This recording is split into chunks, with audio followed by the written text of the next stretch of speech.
Welcome to the Pool Nation podcast, where it's all pool talk. And we ain't talking about netting and jetting or splashing and dashing. We're talking about becoming a nation of pool pros. We talk about the latest products, trends, and training in the pool industry. Now let's welcome your host, with over a decade of industry insider experience and still the reigning champion of Marco Polo, Edgar De Jesus, and his co-host, John JJ Flawless, the fastest netter in the West, and Zach the Pool Boy Nicholas.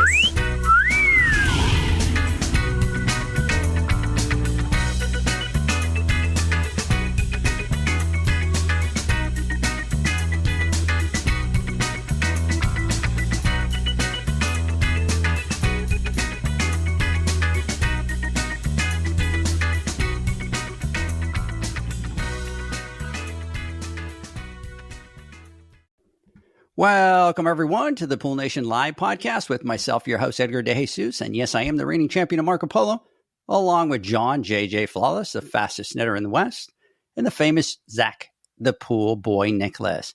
Today, we're talking to the amazing pool girls that have been nominated for Pool Girls of the Year at the Pool Nation Awards. I want to welcome everyone to our live podcast, the podcast where it's all pool talk. And we ain't talking about netting and jetting or splashing and dashing. We're talking about becoming a nation of pool pros. And yes, we will talk about the latest products, trends, and training in the pool industry. But before we get started today, I want to thank our sponsors for this podcast, the Ultimate Pool Tools, the SPPA, poolinvoice.com, Blueray XL, AquaStar Pool Products, and Pivot Pool Products. We want to thank them for their continued support. Zach, good evening. How you doing? I'm good. Just got back from my adventuring in the woods and just getting back to the grind. And I don't know if anyone knows, I went on a hunting trip and we didn't get anything, but we spent a lot of time in the woods. And I don't know if anyone's seen Alone, but me and Leslie watch that all the time. And the conclusion I came to is that I don't think I could survive in the woods very long by myself. So that's what I learned on this vacation. I think we all could have come to that same conclusion, right, ladies? Is there anybody here? Look, Michelle's going, absolutely, yes, absolutely, right? Amber, what do you think? Do you no comment. I wasn't going to say anything. Thank you. Lindsey, do you think Zach's got what it takes to live out in the woods? I guess not. I guess not. So, Zach, I just want you to know you're on a podcast with 5 other people, and every single person said, absolutely not. That would not happen. It's okay. I agree. Michelle, good evening. How you doing? I don't know if you noticed, Michelle, but I knew exactly where your placement was because I had my screens. I was pointing up because when we're on YouTube and Facebook, I'm like right below, right there. So I was going, how you doing? I'm good. It feels awesome to be on like the real podcast, to hear the intro and to actually be here. I've done the Instagram, but this is like the real deal with the music.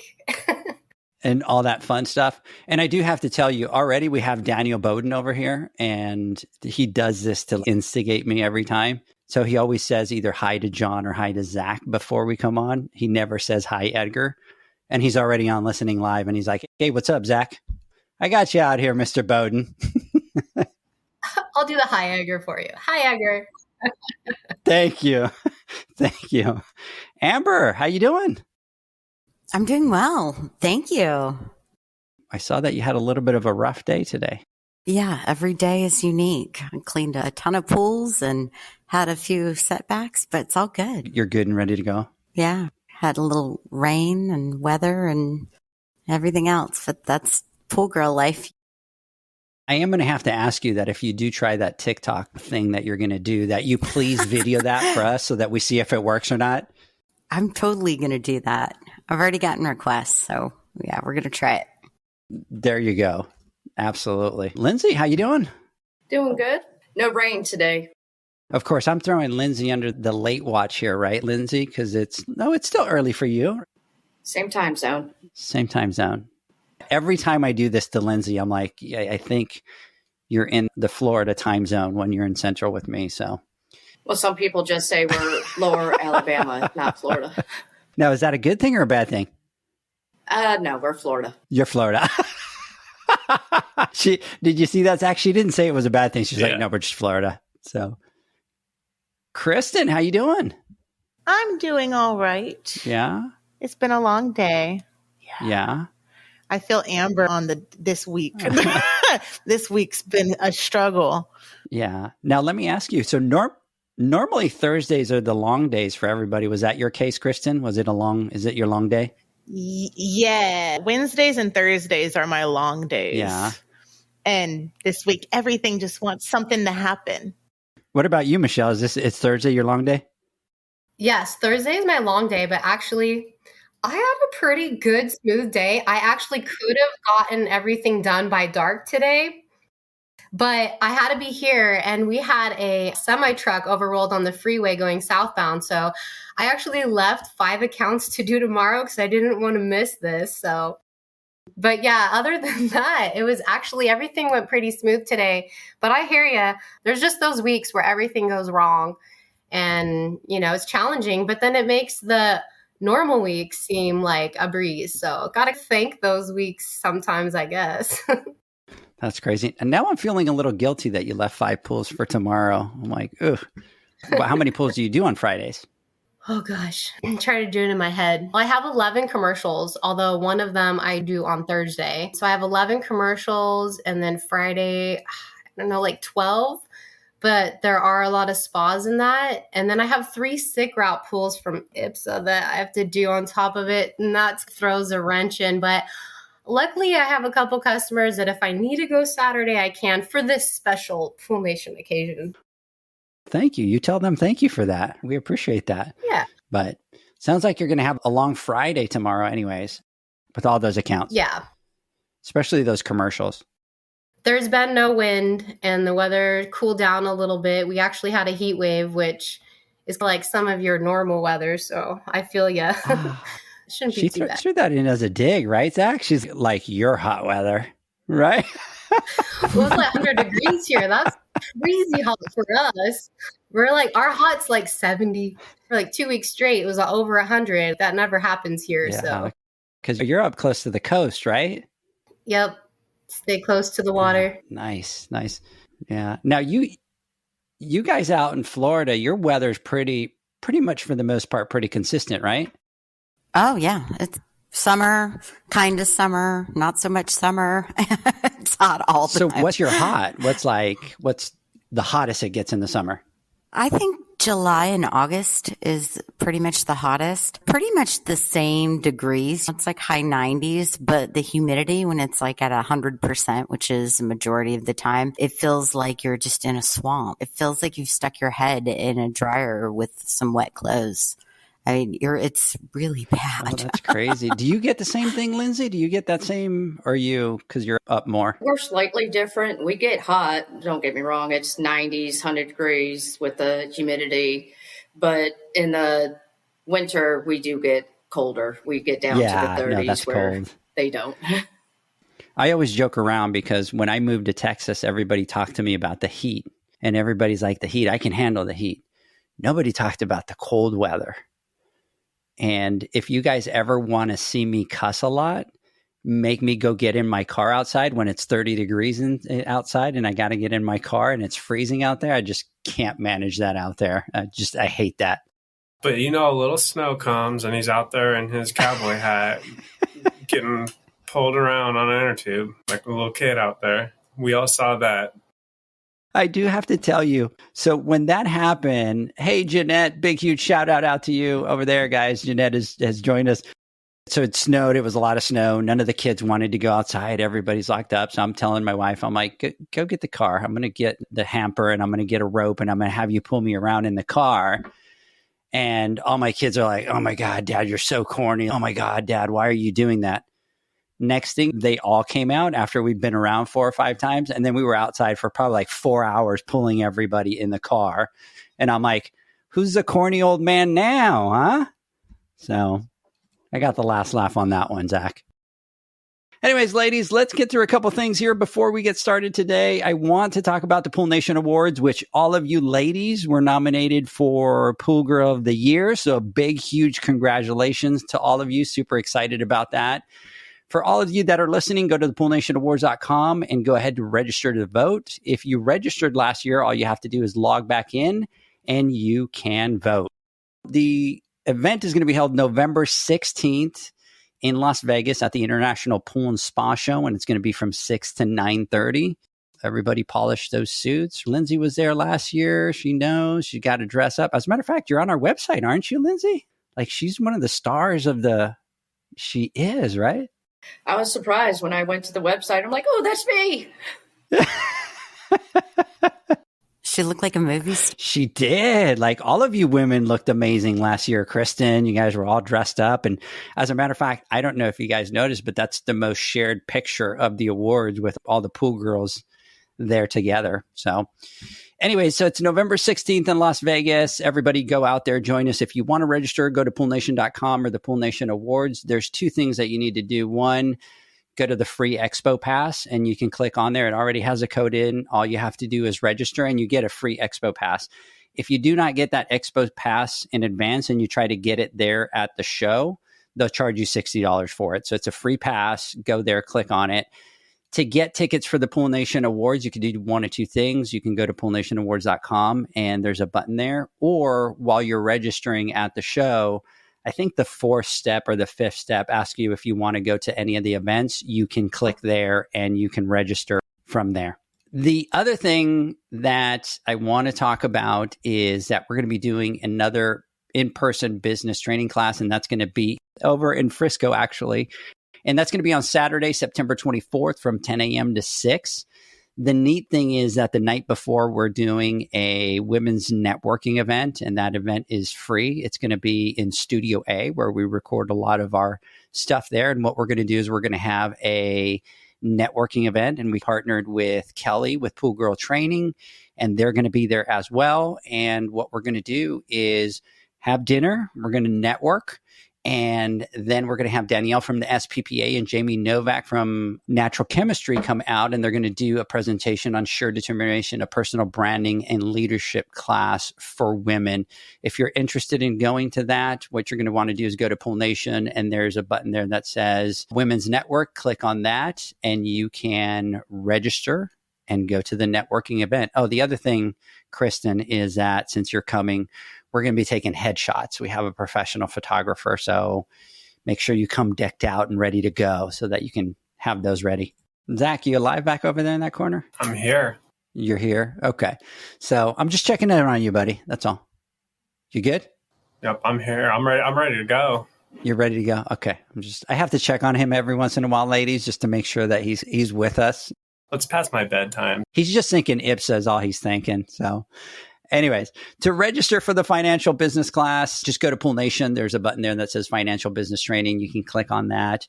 There is some homework, so you're getting very close to that window. So if you're going to do it, reach out first, because there is a lot of homework that you need to have ready for the class. And so what I wouldn't want you to do is register for the class very close to the date and then not have those numbers, because the whole training class is dependent on those numbers. We want to congratulate all of you women for being nominated for Pool Girls of the Years. I'm super excited, and let's get this podcast started. Okay. So I want to hear about some of the stories. I want to hear how you guys started into the pool industry, your growth, and where you are today. Michelle, I'm going to start with you, and maybe you could tell us a little bit about yourself, how you got started, and where you are today. Yeah, I've been in the pool business for 15 years now. Before that, I was working at my apartment complex. My son's 16 years old, so I used to work on boats. I worked on a sport fish boat, on a scuba diving boat, and on a commercial crab fishing boat. So boats were my life. So when I had my son, I didn't want to be away from the water, or away from him on the water.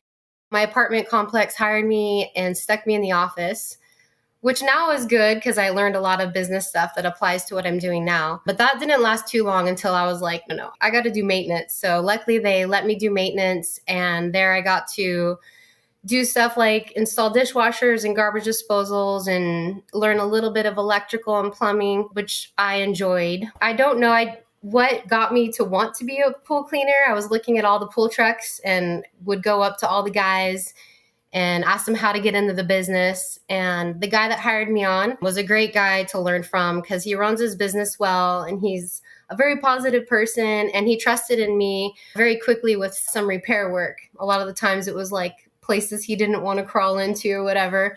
So I'm very thankful that he allowed me to do that.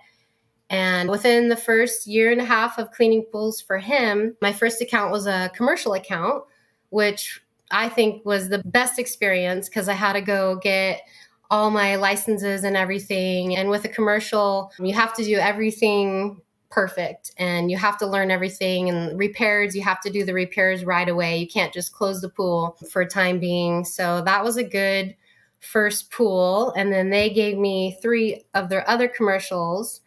And then through there, I just started slowly gathering pools. So now, 15 years later, I have my own successful business with 45-ish residentials and 11 commercials. I know those numbers are a little bit different, but I actually did billing and counted them from the last time we talked.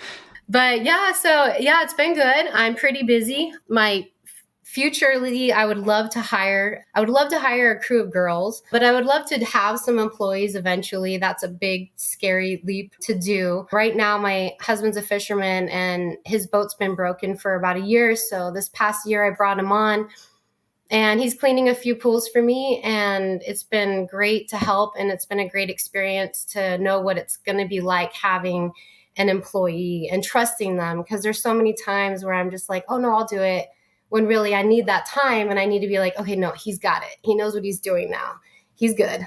That's where I'm at. Now, does your son help you with the pools? My son's 16. He's not driving yet, but he's been rolling with me since he's been about 4 years old. Obviously 3 was too young. So I would bring him along with me in the summers. And when I have a heater, I bring it home and he tears it all apart. He doesn't want to be in the pool industry. However, that may change when he wants a car soon. I have to give him a lot of credit because he's helped me out a lot over the years, just being my little companion. And he knows how to test and clean. So it's been fun for me. I do have to tell you this. So I'm on social media all the time, but I think your son was born a Texan. Am I wrong? He wants to move to Texas. He is a little cowboy at heart. So I could totally tell by the pictures and stuff like that. Zach, he's always wearing his cowboy hat, very Texas vibe. I'm like, man, is he from Texas? I guess I need to get a cowboy hat to be a real Texan. Yes, because you can't survive out in the woods with that big beard and that scary mountain man look. So let's put a hat on you and see if that works for you. We'll try that out. See, mine worked, Zach. Mine worked for when I did the whole hamper pulling around the truck. And did it not work? Yeah, no, it worked. You're a real Texan now. It works. I look Texan there. There you go. So I want to jump to you, Amber, and get a little bit about how you got in the industry and where that's on, what your journey's been. Okay, sure. Let's see. I've always been in management for the most part. I've ran lots of different companies. Originally, I'm from rural Central Florida. So I grew up outside, a tomboy, fixing things, playing things with things, and went to college. And so would just work my way up in all these different administrative positions. I was in graphic design, marketing. I did publishing. I did lots of layouts for magazines and newspapers. Pretty creative. I met my husband, and in 2018, I got married and moved to South Florida. And I got a job and I wasn't happy. I didn't really know anybody. Got another job, wasn't really happy. And I thought, you know what? I'm going to start a business. And I know I want to be in the service industry.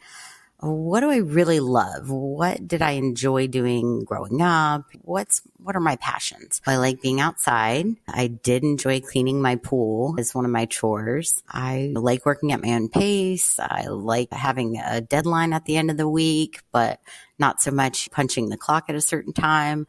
I like that flexibility. And I said, I'm going to start a pool business. And I don't know anybody, but we're just going to roll with it. And here we are 4 years later, and it's been very successful, and I love it, and life is good. So that's how I got into the pool business. That is awesome. Lindsey, what about you? I did retail management for too many years. I was done with it, didn't know what else to do. My husband had a friend who had a pool business here in Florida. We lived in Virginia. And He got sent out on his last deployment, but an extra deployment.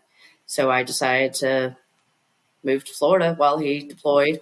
And I worked with his friend, started learning the pool business. His friend's like, there's plenty of pools. Just learn what you need, go off and do your thing. 2018, August, as I left working with him, started off on my own with 8 pools. That was scary, but that was 2020. And then within months, January, we started getting worried that I was picking up too many too quick.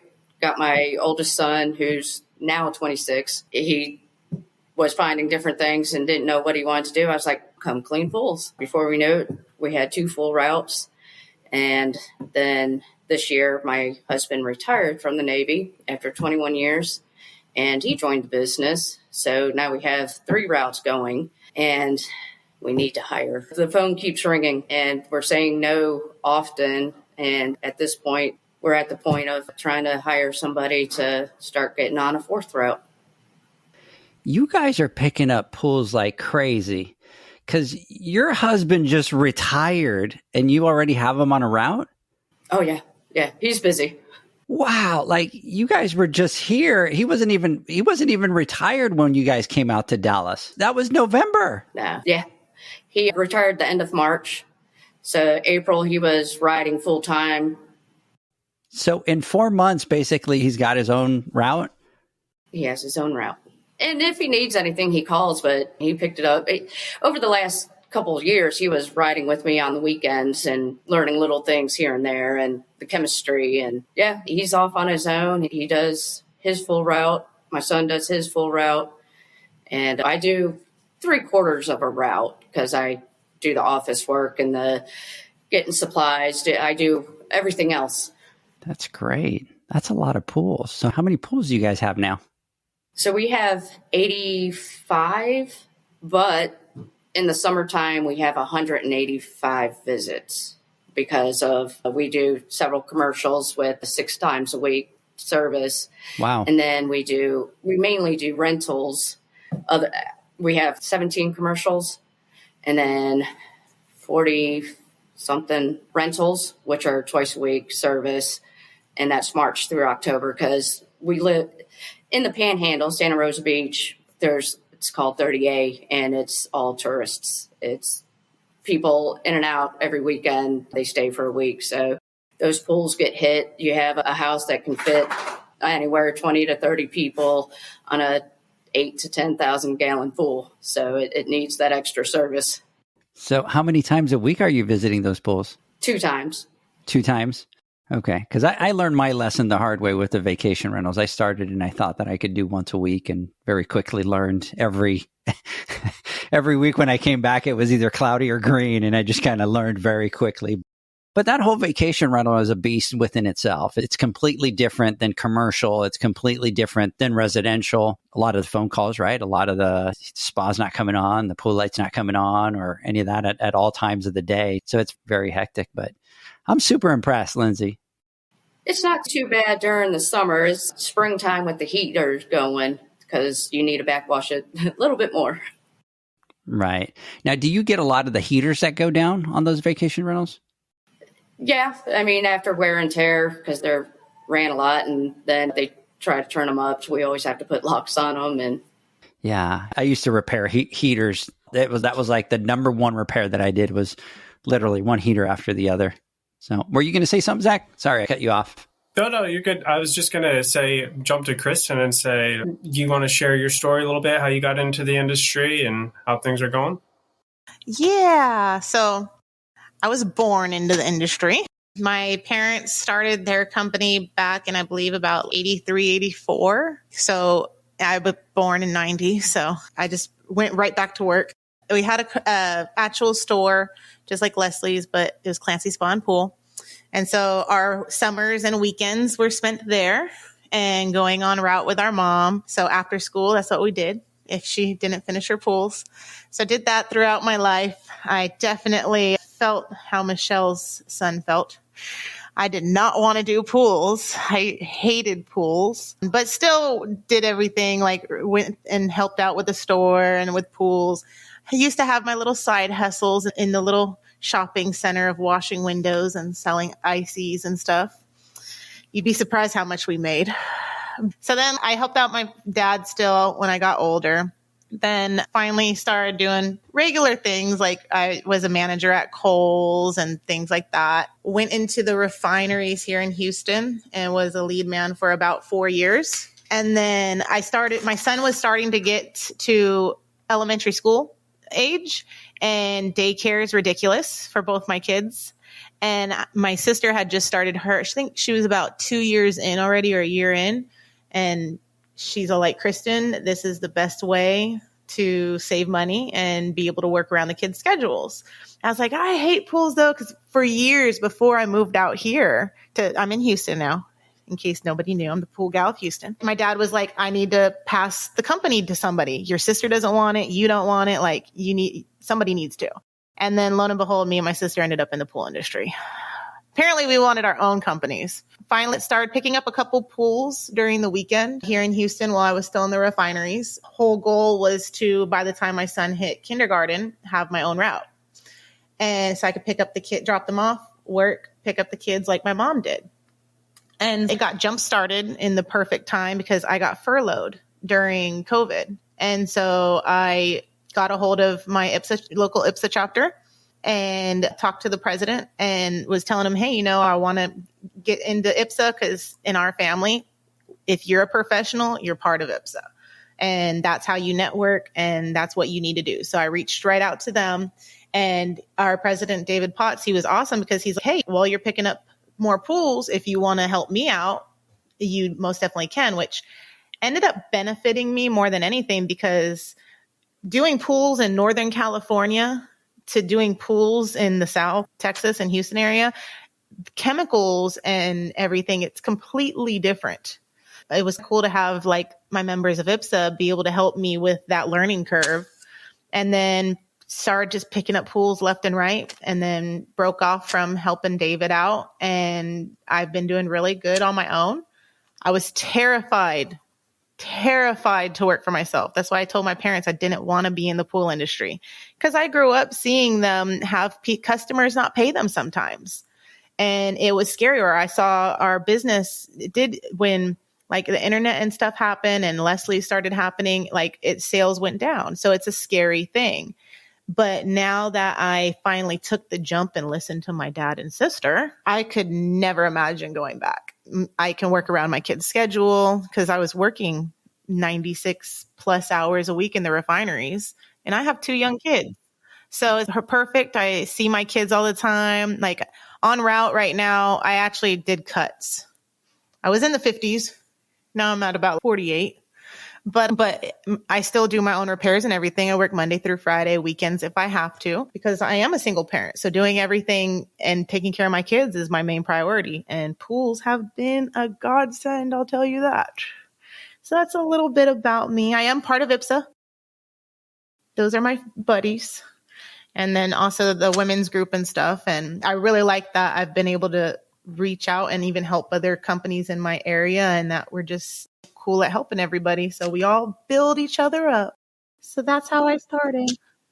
You guys have a little of a niche community down there between all you pool guys out there, because I hear the stories of all you guys helping each other out. And that's interesting because it's not something that you see everywhere, but you guys like call each other too. If you guys can't do certain things, you guys, what's that like? My policy with my customers is I am bluntly honest. And I will tell them like, hey, this is who I am. This is the knowledge I have. I do have a lot of knowledge, but there's always something that we don't know. So if I don't know it, I can get you the answer or send you in the direction of somebody that can take care of you. Or there's even times that there's a pool that I just can't figure out what's going on. It happens to the best of us. But what I like is that I can either be like, hey, maybe this person can help you out a bit better, or just things like that. Or, hey, I can't take care of your pool right now because my route's completely full. I have a few other companies that I trust to tell you about. And so I really just love that we can do that. Or even with the chemical shortages. Like we've had really bad chemical shortages since COVID. And one of the things that's really cool is a lot of us will be like, hey, I heard that there's something here or here. Like we all try to look out for each other. And I feel like how we've created our area in Houston, and I hope other places are like it. But I really feel like that should be the new norm in the industry of helping each other out and stuff, because there's plenty of work. Like from what I know is there are single poolers in my area, but there's a lot of bigger companies. But a lot of these bigger companies that have people, like they're the first people that will be like, hey, Kristen, do you need help with something? And it's just a really, really good thing to have. And it helps continue our education, because a lot of people, they'll know something. Like I've had Admiral, I've had Zach, like, hey, if you don't know how to do something, let us know and we'll help you out. So I think it's really cool. I don't mean to make you jealous, Edgar, but I think you need to hop on the bandwagon up there in Dallas. I think that's what our industry, and I think we're moving that way, but it's true in our area. It is like this little community of people that just want to help each other. And someone mentioned it earlier. I think, Lindsey, you were saying when you had the guy help you in the beginning, there's plenty of pools to go around. There's no need to be greedy. There's no knowledge we need to hide. Like, we need to all work on bettering each other and sharing that information. And you see it all the time down here. And I love that. I think what I like too is we boost each other up, because a lot of the issues is like Amber had mentioned earlier about even with pricing out there, it's like everybody's trying to do something less and less. And the thing is, we try to boost each other up out here of educating each other and everything, and letting everybody know, like, we deserve to make what we deserve for all of our hard work and stuff. And that's not us trying to get everybody else get their work. It's, hey, no, you deserve to get paid a decent amount for what you're doing. And so what I like is we'll have conversations with a lot of new people starting up. And a lot of these people starting up, they'll be like, oh, I've seen signs for like $40 things or $80 things. Like, hey, if you're educated, or even if you're not and you need the education, we'll give it to you and help you be successful. And I think that's a big thing, is other companies letting people understand, like, hey, we're professionals. We deserve to be paid. Just the Havoc people, I think it's called. So I think that's a big thing too. Agree. Amber, do you guys have that in your area that you're at? And I know you're a go-getter, but we do, actually. I don't know about other companies, but me personally, anytime I see a pool person, I'm going up and talking to them, and I'm trying to network. Doesn't matter who they are. They don't see me as any kind of competition. I have lots of pool business owners in the area that are friends of mine. And if I don't know something, I do give them a call. Or if I can't do something, or if they're booked up and they want to throw me a referral, I get that all the time from builders, from other pool services. I don't know. We have our own little network. I don't know if that applies to other companies, locally, but for me, a group that I'm with, yeah, we do the same thing. We help each other out and build each other up and give tips. And yeah, it's nice. It makes you feel like you're not alone, because there's tons of pools. So there's no need to be competitive. I'm not trying to steal a pool from somebody. I'd like us all to be on the same page. Absolutely. So my neighbor, one of the reasons I got into pools is one of my neighbors was a pool guy. And so my zip code was 92804, and there was 2,200 pools just in our zip code alone. But he was the one that brought me in, and he used to service that zip code. And it was funny because he had his route really tight.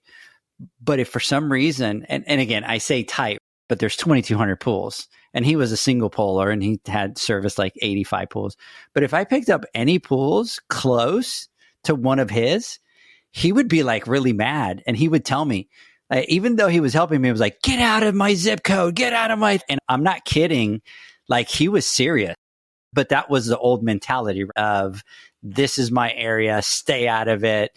And even though he would help me, he would be really upset. And the neat thing is to start to see that change, where you start to get, because when I started, ladies and Zach, everything was hush, and you never shared anything, because if you shared something, you were sharing it with the enemy, and that's how you were seen, as the enemy. So it's neat to really begin to see that change and get you guys to be able to do that.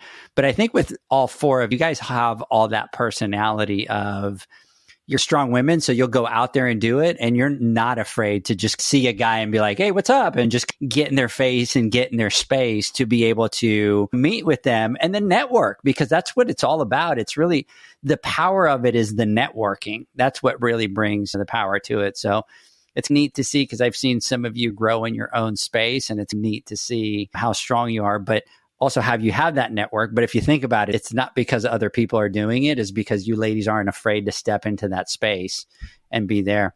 Let's see here. I must have said something and I'm getting called out over here. No, Edgar, they are strong women. So I must have said that maybe you were like strong women. So I apologize. And then Jeanette is saying, I get crazy looks when I walk up to pool pros that see me in my area and I introduce myself. And that's the way it is. So anyways, so Shannon is still making fun of me over here, making laughing faces. So Shannon, I see how you are out there. So anyways, now let me ask you each one of this. What would you say that are some of the hardest challenges that you face in your business that as you got into the business, you maybe didn't foresee? And now you're going, man, I didn't think that this was going to be that difficult, but now it is. I'll start with you, Michelle. Challenges. My biggest challenge is when you get this many pools is getting everything done, because there's a lot that goes into a pool business when you're done cleaning pools. There's a lot that goes into the business before you clean pools. And like Kristen said, they see us in the backyard for a certain period of time, but really there's so much more that goes on beyond that, whether it's billing or writing contracts or creating spreadsheets or chem sheets or taking classes or networking, IPSA meetings. There's a lot that goes in behind the scenes. And I think just managing time well is very important, and making sure you get everything done efficiently and not overwhelm yourself enough to where you lose your service. When I go into a pool, I don't want to splash and dash. I want to go in and I want to do a really good job and not be like looking at my watch, which obviously we have to do sometimes, but I really want to provide great service to all my customers. So it's managing the time. Like today, I could have rushed and done those last 4, at least the spas, and get here, but I would have been hurrying. And I would have not have given them the service that they deserved. And that's the business that I would like to provide for my customers. Is I'm not in there just to make a few bucks. I'm in there to give you a quality pool or spa. So I think, managing your time, and sometimes billings due, and also balance. Yeah, billings due this weekend, but you know what? I have not spent any time with my kid because pools have been driving me nuts the last 2 weeks. So billing's going to wait another week, and I'm going to spend this time with my child. And balance too. I think everything that you're the business owner. There's no one telling you what to do. You're the one that decides every move. And I think just making sure you're running your business well in every detail is the hardest challenge, but I love it. I love the good challenge of it. Yeah, that's a great point, Zach. As business owners, we sometimes get so busy with a lot of the things that we don't create that balance.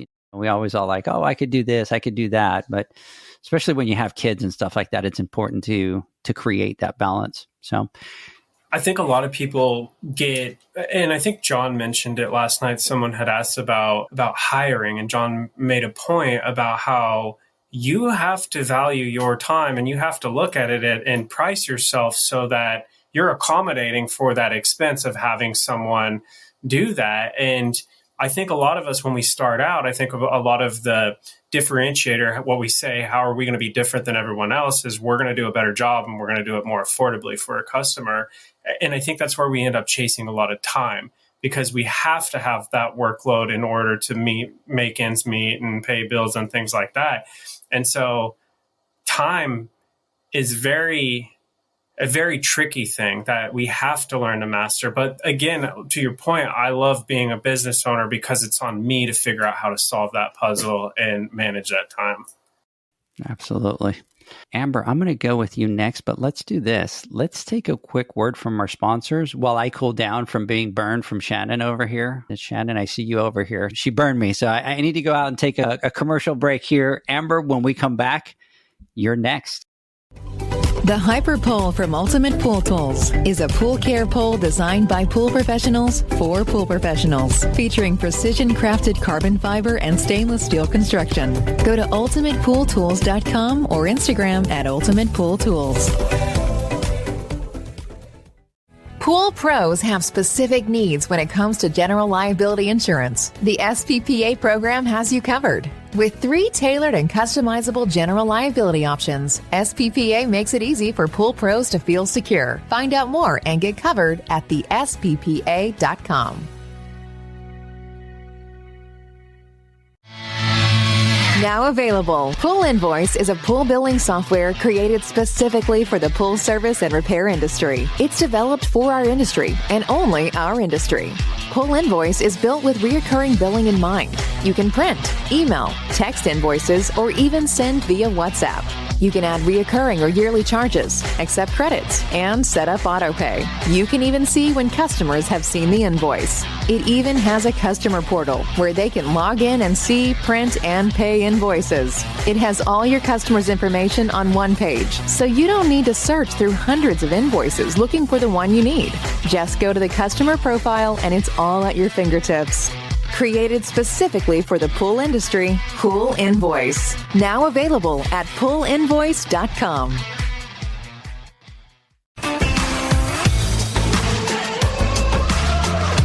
Blueray XL is the power of minerals working for you. Reduce your overall chemical costs and labor up to 50% guaranteed.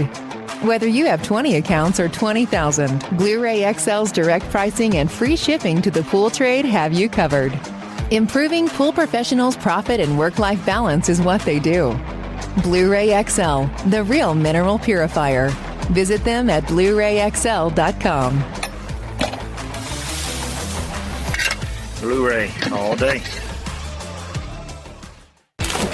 AquaStar's new pipeline cartridge filters, available in 2 sizes, deliver top-notch hydraulic efficiency along with best-in-class filtration performance, approaching that of DE filters. Uniquely designed, open pleat spacing means 100% of the media square footage is usable. And these claims are backed by NSF test results. Designed with the pro's time and comfort in mind, the patented double locking system improves safety and ease of access, making filter cleaners faster than ever before. Available now. Ask your supplier for pipeline filters today. Pivot how you clean pools. Debris that makes it to the bottom always enters from the surface. Clean from the top with Ariel, a smart solar-powered pool skimming robot. She works around the clock skimming pesky and fine debris off the pool surface. Tell your customers about Ariel and earn big commission on every sale. With advanced solutions like Ariel, you'll spend less time at the pools you service, improve customer relations, and increase your bottom line. Plus, pool owners will enjoy a constantly swim-ready and healthy pool and lower energy bills. Visit pivotpoolproducts.com/dealers to see how much you can earn and for resources on how to get your customers to ditch the net for good. Welcome back, everybody, to the Pool Nation Live podcast. We are talking to Amber, Lindsey, Kristen, Michelle, some of the women that have been nominated for Pool Girls of the Year. And I think Shannon keeps burning me over here, guys. She continues to make fun of me, but I think I'm going to forgive her because I don't know if you guys knew, but she was Pleatco Pool Girl of the Year a couple years ago. I think here's what we're going to do. I'm going to let you keep making fun of me as long as you go up to the Pool Nation Awards and hang out with us. So you're on the spot, Shannon. Anyways, Amber. Yes. I'm going to start with you. So I want to know, and I can tell you're a go-getter and you're always out there. And by the way, you always have a great attitude. I watch your Instagram and watch your stories and stuff like that. You're always that very positive, that very go-getter that doesn't slow down. You go through your transition of having jobs and knowing that you want to do something. You said something when you were telling your story, and it explains how you are. You said that you wanted to do something, I think it was like at a man's pace type of a thing. Gives you that mentality that, you know what, I'm just as good as they are. So you go out to do pools, right? You're out cleaning pools. You've now switched from doing your marketing and all that kind of stuff. You start doing pools. What's something that maybe you didn't realize maybe was going to be as tough as it is? For me, I grew fairly quickly. I didn't realize because, I came from a marketing and sales background. So I already knew how to market myself and do all of that.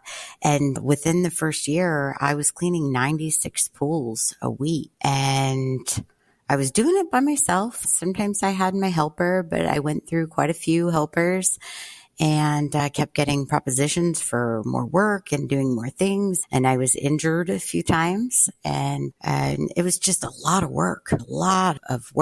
And I didn't mind it because I enjoyed it. But the infrastructure for my business really just wasn't set in place because I wasn't prepared for that sort of growth. And then hiring people, which I had done before. I wanted someone that was going to represent my business the way that I would. So that was difficult. Yeah, it was really just the balance too, as Michelle said, finding the time and the balance for the things that you enjoy. I've had some personal issues with my family through the course of my business ownership, and I've taken some steps back, but really it was just not expecting to expand so fast. I had people want to merge with me. I've had people want to partner, want to buy in. I've had property management companies reach out to me, and I just like to do residential. So that was difficult, and I'm still learning and I'm still growing as far as that goes. And then I want to learn everything. I want to know about repairs. I want to know about the automation. I want to know about this. I want to know about that. I really just want to know it. And the only way that I learn how to do it is by doing it. So I can't just sit there and just read a book or watch a YouTube video. I have to do it. And it might take me a few times, but I want to learn. And it comes down to being male or female. It's just really just something that I enjoy doing. And throughout most of my life, I wasn't given that opportunity just because for being a woman or, oh, you're really great at administrative work. You're really great behind a desk. So you just need to stay where you are. You're so good at what you do. But if you're not happy and you're not passionate about it, then why are you doing it? And it took me, 40 years to figure that out, 35 years. So that's where I'm at. But yeah, that's difficult within itself. But there's things in life are difficult and there's always challenges. But overall, I love my business and I love what I do. So that's where I'm at. As you were speaking, it took everything for me not to keep jumping in and saying amen. Thank God I was muted over here. But I'm going to come back to you, and I'm going to come back to Lindsey too. I'm going to ask Lindsey next. But I want you guys are doing something on the marketing side because you guys have exploded and you guys have grown a lot. So I want to pick your brains here in just a little bit and ask you maybe what some of the things are that you guys do. So Lindsey, what about you? What's been one of the hardest things for your business? The growth being so fast and learning to say no. As soon as you got that call, it's, yeah, I got it. Oh my goodness, why did I do this? It's a troublesome pool or just overloading too quick. Just learning to say no was a huge thing, and I still have a problem with it. Every time the phone rings, ooh. And I've learned to be a little bit more pickier. I've set my pricing so I'm not taking just every account. I'm not the highest priced in the area, but I can weed through the accounts that I really don't want because I'm at that higher price. I'm about $40 a month when it comes to residential, $40 a month higher than the average here. So that weeds out and helps me say, sure, here's my pricing. Oh, you don't need me? Have a good day. So that's how I've learned to say no. And when they say yes, it's, oh, oops. Kristen, what about you? Pretty much, I think the hardest thing that I had to deal with is a mixture of saying no to people. And then also, what was it? So saying no to people because they'll keep on calling obviously for work.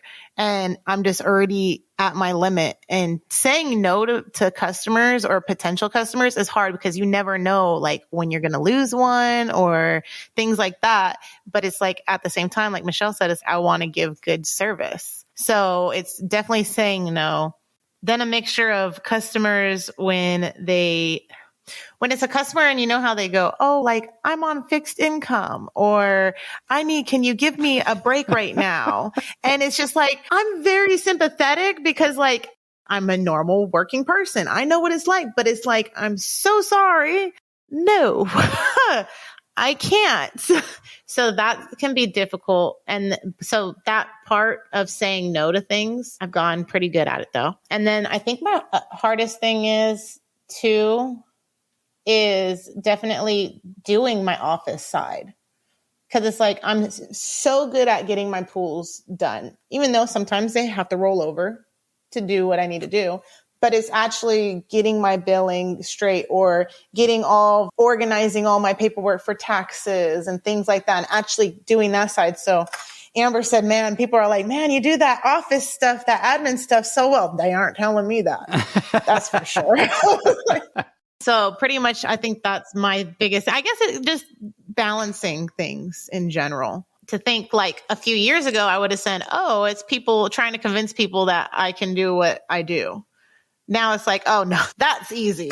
It's the whole trying to do my paperwork and trying to to try to choose like what accounts I'm going to take. And if I can do that area. So I always have to start with, hey, what area are you in? Like these people don't understand, like my route is certain areas on certain days. I can maybe take a thing. So I took it from some of the other companies in the area. Oh, I didn't take it, but of actually having a wait list. And it's like, hey, you know what? I do have a wait list. If you want to be on it, you're more than welcome. If I have an opening in your area for A, B, or C, or if I do tell customers like, hey, I can't offer you full service in your area, but I can do chem only. So it's just being able to organize things. I think saying no is a really common thing that business owners struggle with. I hear it all the time, and I went through it myself. And when we start businesses, it's all about the hunt and the next customer, and we need to get it going. And we get so stuck in this routine of trying to capture everything we can. And Amber, you mentioned infrastructure, and there comes a point where our growth outweighs our infrastructure. And it's really because we don't know what we need until we get to a point where we have a pain point or we're experiencing a problem. And it's, oh, wait, I need to back up and put something in place so that I don't have these problems. But I think the time management, the growth, and saying no are something that most business owners, I would say, struggle with. So it's interesting to hear all that. Now, the next question, I want to flip it. Talk about business goals. And this is the stuff I love, is the growth and the goals. And so I want to ask each of you about your business goals. And is the plan to grow and hire, or is the plan to level out and maintain? What's the next step? So Michelle, let's start with you. Oh gosh. Yeah. I ask myself that question all the time, because I'm right at that level right now where I can take on more pools, but I really have to be choosy. It has to be in my route. I'm at that next level where, I would like to start hiring people, but it's a scary step, hiring people that you trust. My main issue is if I have a crew, I want to pay that crew what they deserve. I don't want someone to come clean my pool and I'm paying them pennies, because they're going to treat my pool like pennies. So I would like to get my route up to where I can provide such great service they don't want to lose me, and get the numbers up. Ventura has experienced quite a huge change the last couple of years. We went from a small town to basically Malibu. So I'm trying to get these other guys on board, like, hey, these are higher end people moving in, a lot of Airbnbs. We should not be charging the same price for Airbnbs, guys. It's twice as much work.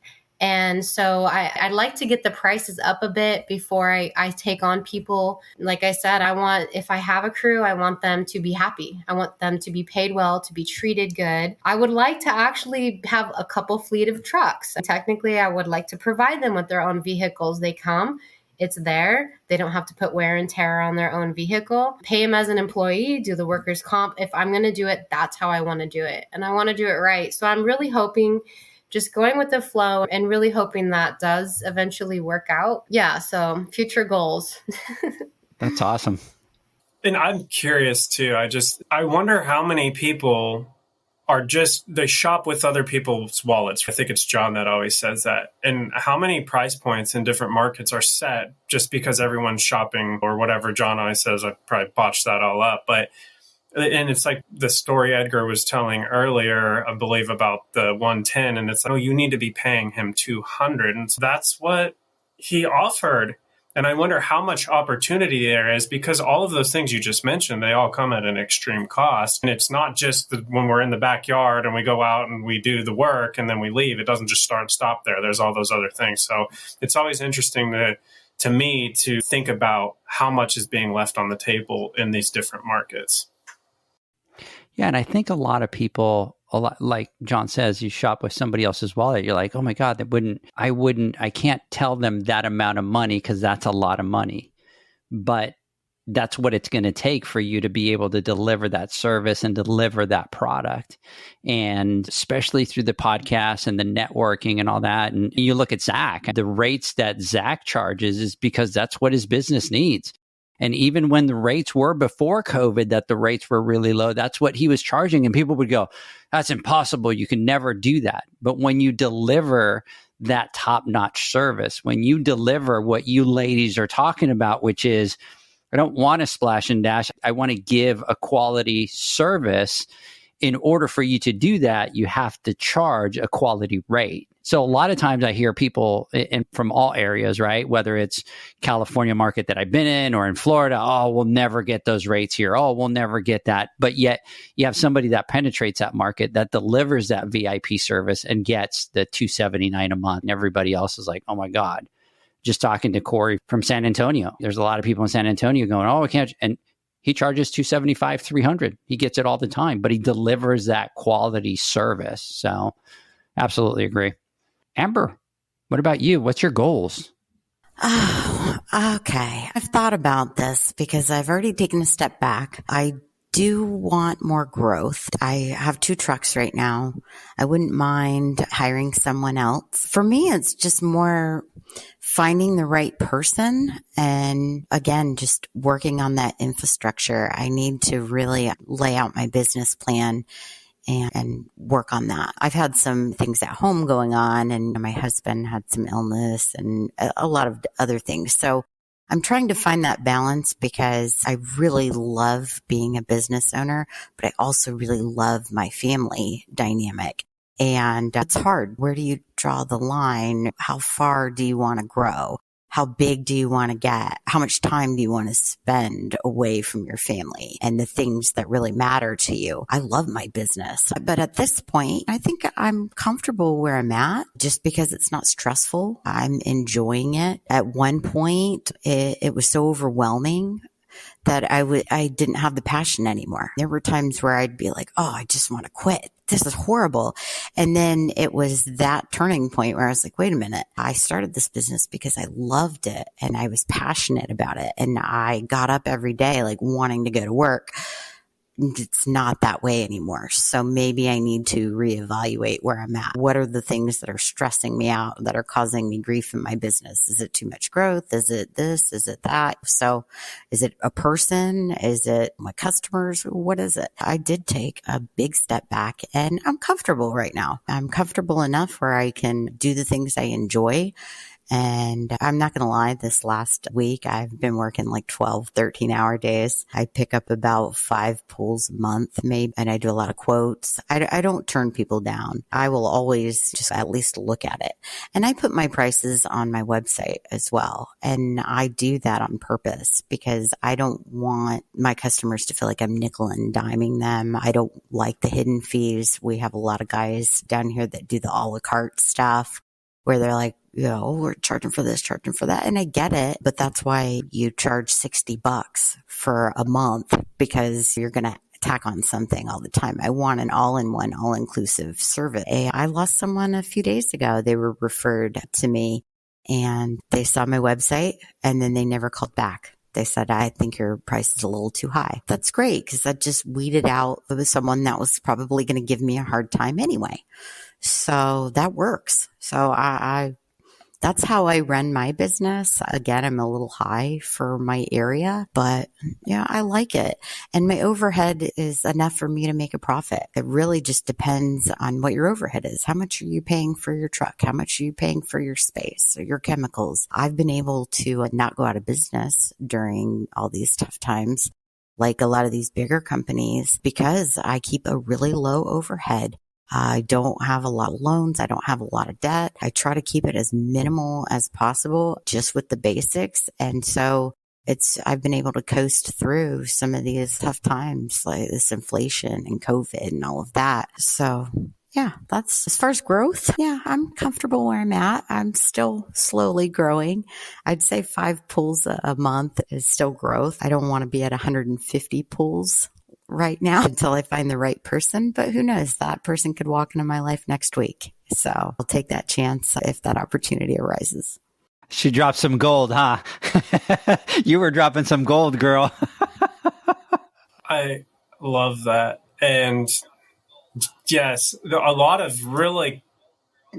key points there. And I'm very passionate about the whole pricing on the website thing. That's exactly what we do. And it's vetting your customers, and you're saving yourself a lot of wasted time. And I feel like customers like that transparency. It builds a little bit of trust for those that do want to move forward with you because you're upfront about everything and they're not going to get nickeled and dimed. So I love that. And then another point that you just mentioned is basically knowing your numbers. You know what your costs are, you know what your overhead is, and you know where to be at. And that's a thing that is a lot of times hard for a lot of people to really, the numbers are scary. But once you get into that and you unlock that piece, it is so empowering. So I love all of that you just said right there. And the key thing is the number one reason in the U.S. why small businesses go out of business is because they don't know their cost of service or the cost of their product, but yet they're in business. They're selling a service, they're selling a product, but they don't even know their cost of that product. Numbers are just essential. So a lot of big points there, Amber. Lindsey, what about you? This is one that it's been difficult because as a one polar, and then it was supposed to be just 2 of us, and now it's 3 of us. My son is enjoying it. So at this point, we want to grow it and eventually give the company to my son. To do that, we definitely have to hire people. And it's been like, I'm not hiring anyone until the infrastructure, like Amber was saying. So yeah, Charlie's my first employee. He's on payroll, workers' comp. I did all of that, but I don't have the job description. I don't have the other things that accountability to unfortunately have to do write-ups and all of those things that I know how to do from retail management, but it's not set up through the business. And I don't have time to do it right now. You're working and you're keeping the invoices up and you're doing everything else. I don't have time to set us up for hiring. And then also our location, it is hard to find someone to work. You can go to Whataburger and get $20 an hour. It's hard to find someone who's going to be out there in the 100-degree heat, cleaning the pool to the same expectation as we have, because we're not the splash and dash. We're getting it done. We've raised our rates as a company versus it's not just me. It's not a one polar. I got to think of us as a bigger company, get us set up for that income to bring somebody in. And I actually just lost an account today too, because I raised her rates over the summer and she called and said, "You're just too high." So I'm like, okay, no problem. But I've had other ones over the summer. I raised them a lot, 100 and some a month. And they're like, okay, good, approved. Within 5 minutes of sending out the email, approved. They're happy. They know that they don't get callbacks. The service is there. So getting those prices where they need to be able to have enough of that profit to bring somebody on as well. So that's where our goals are, is getting us profitable, more profitable, and then getting all that paperwork ready to bring somebody in, put them on that payroll, getting a 4th truck. So that's where we are at this moment. That's awesome. Kristen, what about you? You going to take over the world? Oh, yeah. One pool at a time. I like that. One pool at a time. She didn't say no, by the way. Did you guys all notice that she didn't say no? She just said one pool at a time. So pretty much I've always thought about it. I was never really, my main reason I got into this was to have time with the kids and not pay for daycare. That's obviously been going on.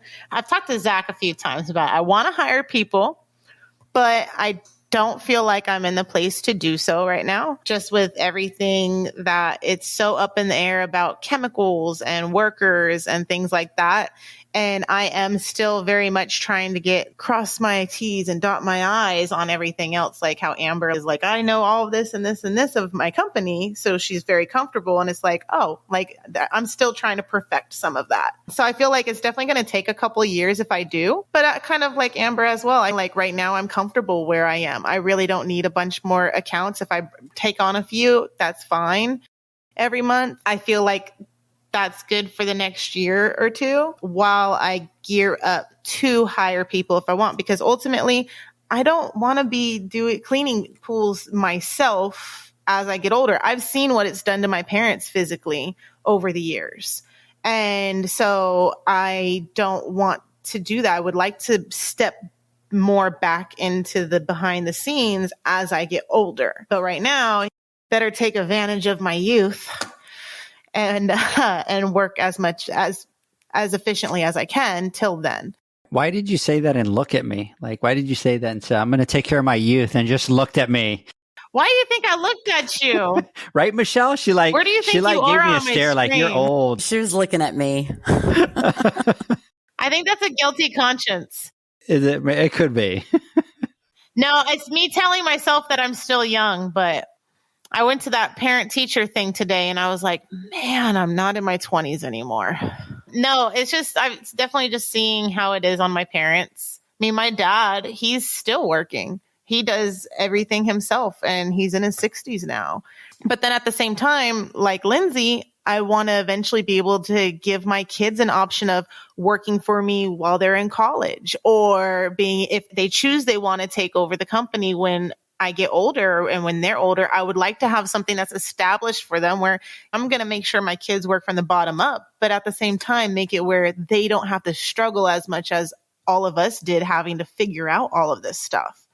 Because even though like I came from a family that's in the industry, it's always changing. And I started in a completely different state. So it has its struggles. It has its differences. Same thing is I take my dad's advice all the time I can.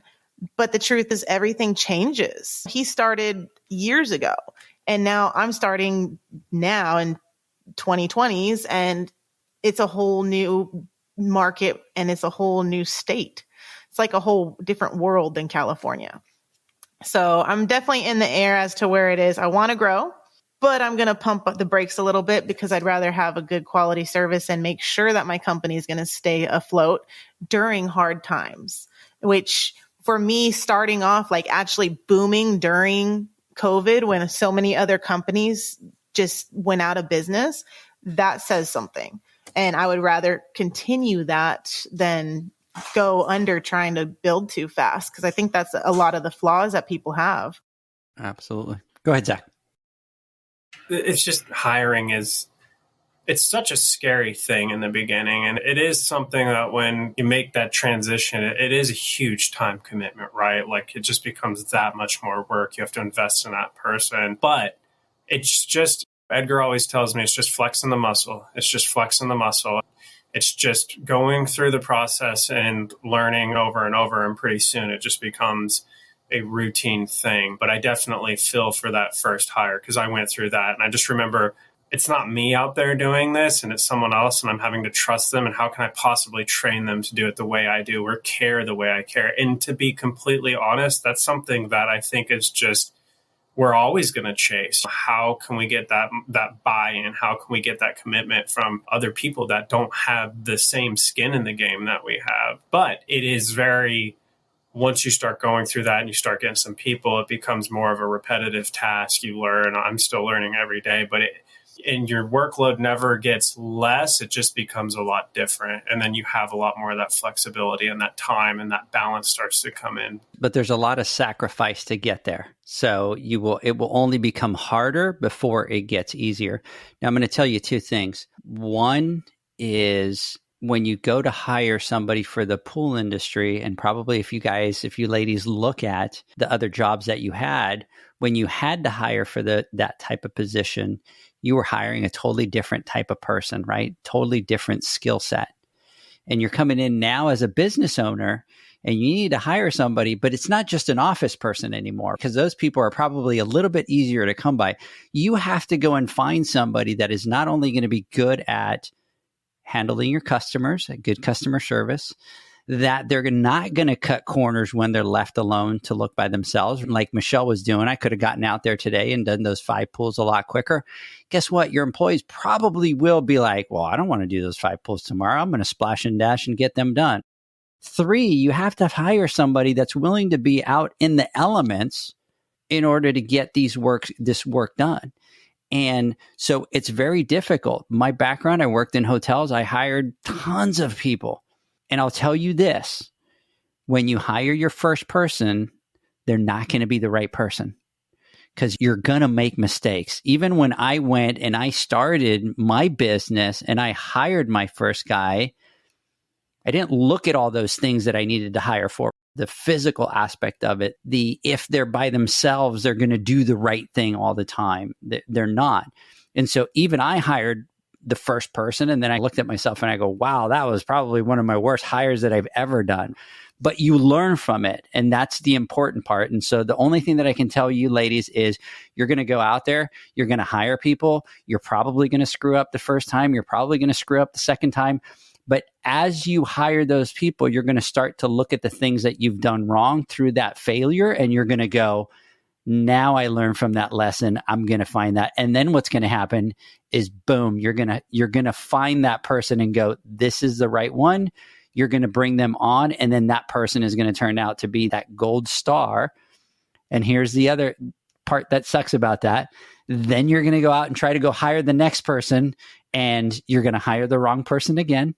And then you're going to hire the wrong person, and then you're going to find the right person. So it's all about learning. It's all about finding those qualities in those people. And sometimes we don't always see them, but unfortunately, you're going to have to learn by making those mistakes. But don't get discouraged, because I do talk to people that have hired their first person and it's turned out really bad.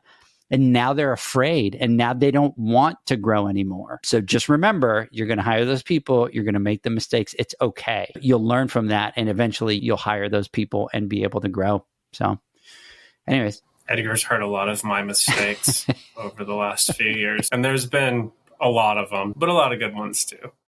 You know, and the thing is, when you run a business and you have a lot of employees, it never stops. It's always something different that kind of comes up, and you learn as you manage your way through it, and you get the bumps and bruises. So ladies, gentlemen, let's do this. Let's take our final word from our sponsors. When we come back, Zach, I'm going to get your final thoughts. The Hyper Pole from Ultimate Pool Tools is a pool care pole designed by pool professionals for pool professionals, featuring precision-crafted carbon fiber and stainless steel construction. Go to ultimatepooltools.com or Instagram at Ultimate Pool Tools.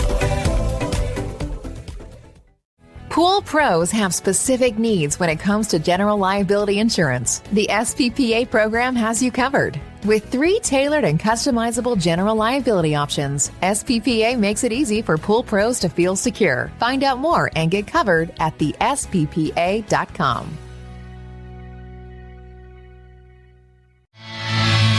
Now available, Pool Invoice. Pool Invoice is a pool billing software created specifically for the pool service and repair industry. It's developed for our industry and only our industry. Pool Invoice is built with recurring billing in mind. You can print, email, text invoices, or even send via WhatsApp.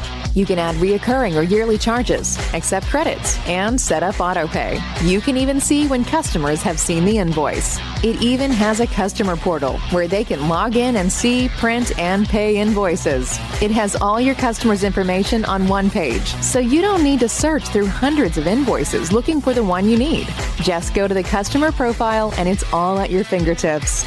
Created specifically for the pool industry, Pool Invoice. Now available at poolinvoice.com.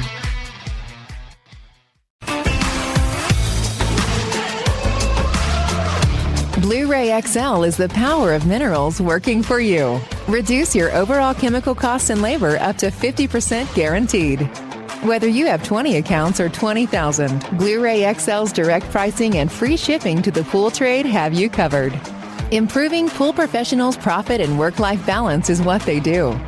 Blueray XL, the real mineral purifier. Visit them at BlueRayXL.com.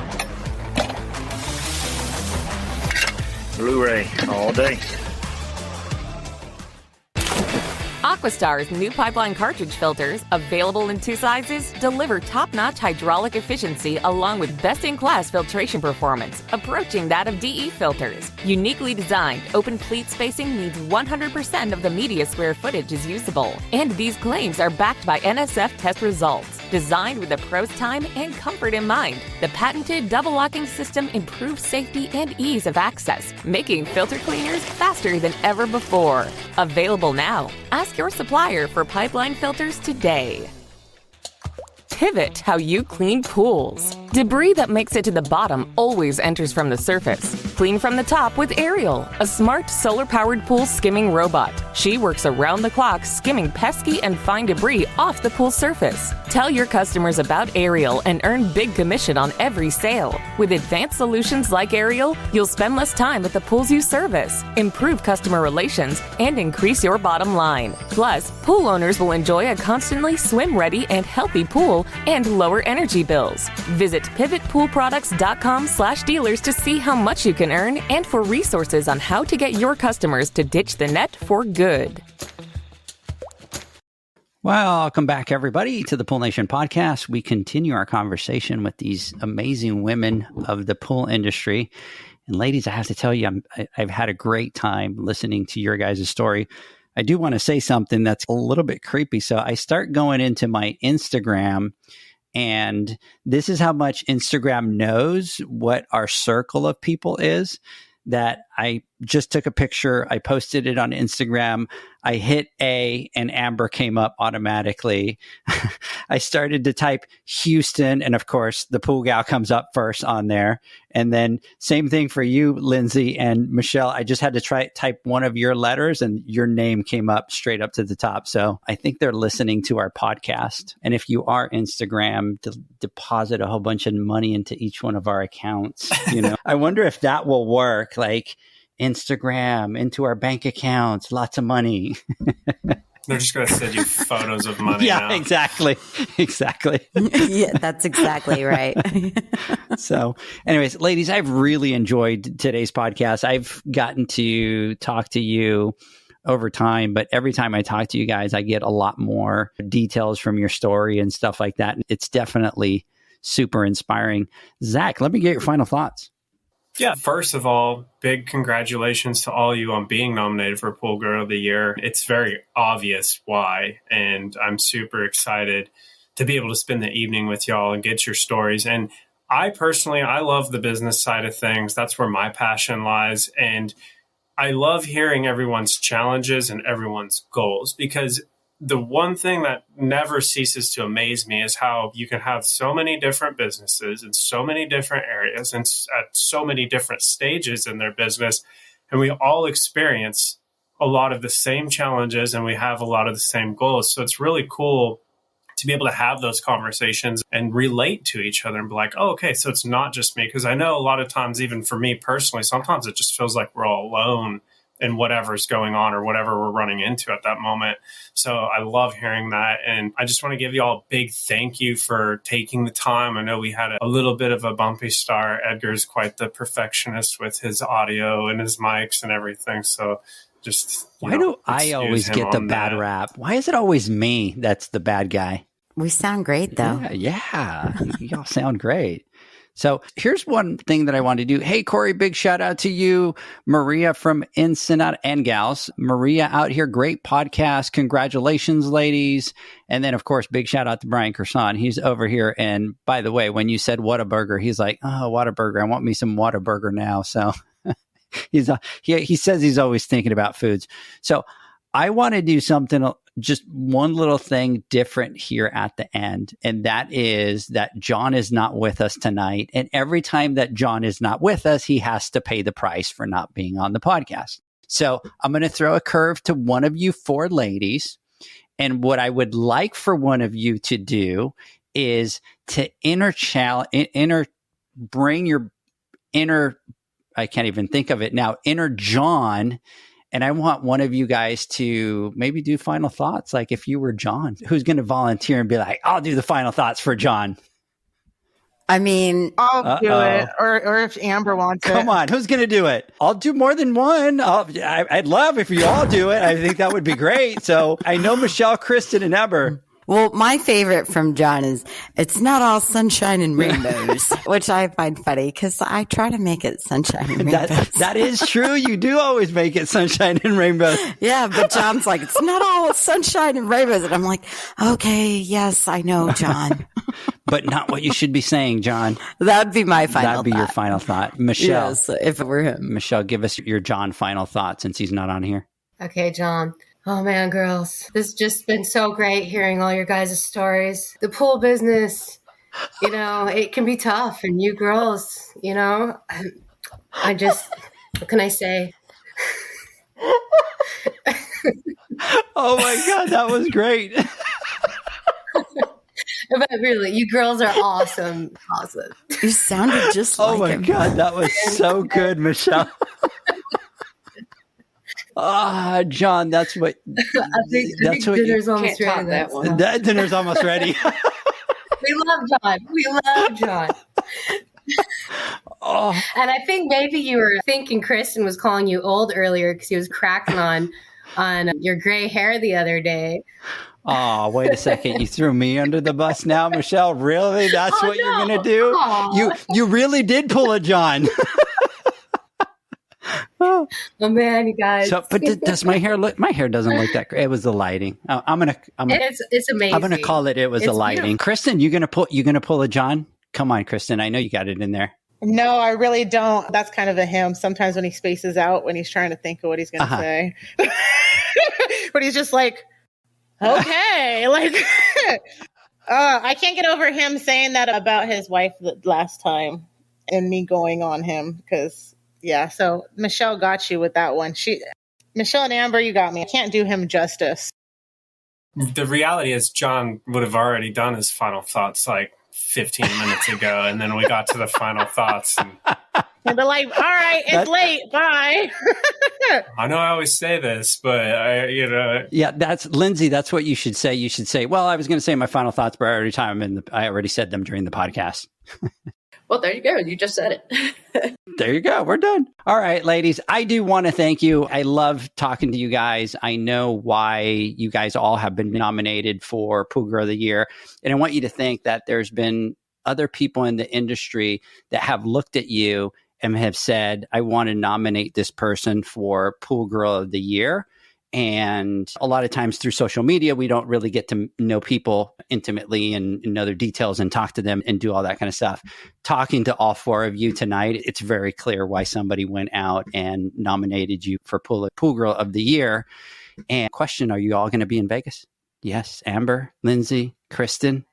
I'm going to be there. Yes. I am working at it because even I want to say doing these and talking to the ladies more, it makes me more excited about going and meeting them in person. That's my thing. I'm like, hey, that's cool. I got nominated. That's awesome. Whoever did that, that's awesome. But I'm just more interested in meeting all these women. That's how I feel. I don't even care who wins because I just want to meet all the other girls. Like, let's go on a vacation that we can ride off and see all the other cool pool people. It is awesome. And that's one of the things that I talk about, Kristen, is that last year at the awards, what I felt that it was is, yeah, we had a great time with the awards and stuff like that. But it was so neat because you interact with so many people, but you never really get together. And then I've tried to describe it as a high school reunion, but it's not. But it's almost like, it's like you get together with a whole bunch of buddies, and that's what it feels like. It feels like this reunion of, we get to hang out and we have a great time. So I'm super excited for all of you. I hope to see you all ladies up there. Zach, work your fear out, get up there. This year, you're going to do the awards by yourself. I'm going to sit and watch. Good luck with that. So anyways, ladies, thank you so much for joining us tonight. And we will see everybody in Vegas. Have a great one. Bye-bye. Good night. Bye. Bye. Thank you. Thanks for listening to the Pool Nation podcast, a member of the Pool Nation family. You can listen to us live every Friday here at 9 a.m. Pacific, 11 a.m. Central, and 12 noon Eastern Standard Time. You can find us at Pool Nation or PoolNationPodcast.com, on Facebook, or on Instagram at Pool.Nation. And to find more info about Pool Invoice, the billing software built specifically for the pool industry, go to PoolInvoice.com. Before you go, this is what the pool industry has been waiting for. PoolmanUniversity.com. It's the first platform dedicated to learning the swimming pool service and repair industry. A pool service community where you can connect and repair industry. A pool service community where you can connect and find videos on business, service, water chemistry, and repairs. See you there at PoolmanUniversity.com.